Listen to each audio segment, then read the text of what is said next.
आपको यही बोलेगा कि ये तो इतना फालतू काम कर रहा है, सबसे ज़्यादा फालतू काम यही करता है।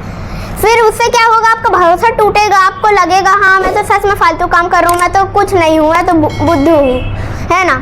तो वो चीज़ तो सबको ही लगती है। जैसे मेरे क्लास में जो टॉपर है वो भी आंसर नहीं दे पाते हैं, और वो topper but you are really topper in your class. और फिर मैं सेकंड थर्ड आता हूँ तो वो जो आंसर टॉपर के पास नहीं रहता वो मेरे पास रहता है। और एक बार मैं KG1 KG2 में था, तो एक आंसर किसी को नहीं पता था, मैंने अकेला बताया, फिर सब हंसने लगे, तो मुझे लगा कि मैंने तो आंसर सही बताया है, तब भी सब हंस रहे हैं। तो लोगों का काम ही है हंसना, आप अपने काम में व्यस्त रहो, क्योंकि लोग आपको डीमोटिवेट करके नीचे ही गिराएंगे।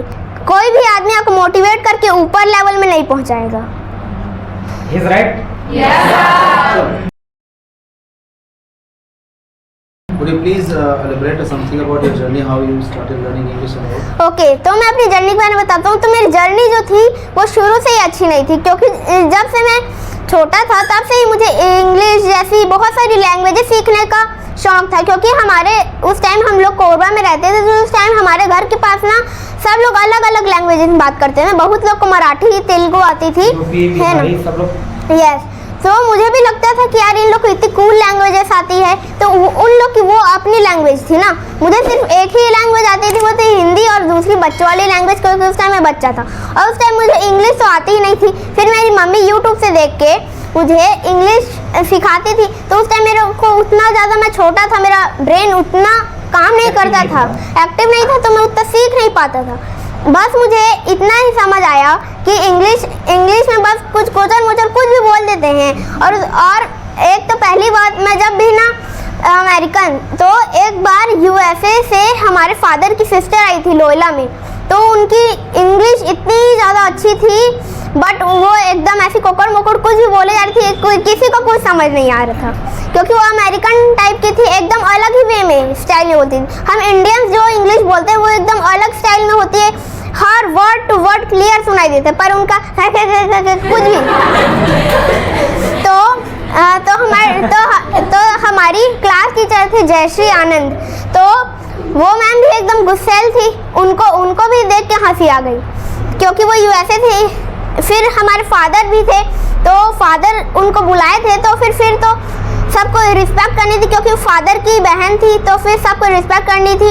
और एक बच्चा हंसे जा रहा था ना लगातार, तो फिर उसको सीधा फादर ऑफिस ले जाकर TC दिलवा दिए कि फादर सिस्टर के ऊपर हंस रहे। तो फिर उस दिन के बाद जो भी गेस्ट आते थे फादर के, हम लोग कभी हंसते नहीं थे, फिर क्लासरूम के अंदर जाके हम लोग हंसते थे सीधा। क्योंकि जैसे ही असेंबली होती थी उसके बाद टीचर सीधा फादर के पास नीचे, study don't keep studying, you just have to relax, and the best way to study is to meditate. Meditation is the best way. So we relax our body. When we meditate, we relax our body, and we know that how many things we have learned. So when we remind them in our mind, so they store in our mind. So we have to capture all the things around us. So I know everyone's environment is not like learning English, but you have to listen English cartoons, English movies you have to watch. Actually, I did not expect like this that he will speak. It's nothing. मैं सोचे नहीं था कि इस तरह से speaking करेंगे, बात करेंगे, इस लेवल में बात किया। पता है मेडिटेशन, ये 5 साल मतलब 5वीं क्लास का लड़का, उसको मेडिटेशन के बारे में पता है। आप लोग को बताओ क्या होता है मेडिटेशन? हाँ, ध्यान लगाना। तो ये 5वीं क्लास से अगर मेडिटेशन करना चालू किया तो सोचो इनका फ्यूचर क्या होगा आने वाले भविष्य में। मेडिटेशन मतलब बहुत पावर है, ठीक है। तो सोचो कि किस लेवल में बात कर रहे हैं, हमारे लेवल में बात कर रहे हैं, अगर मैं कंपेयर करूँ तो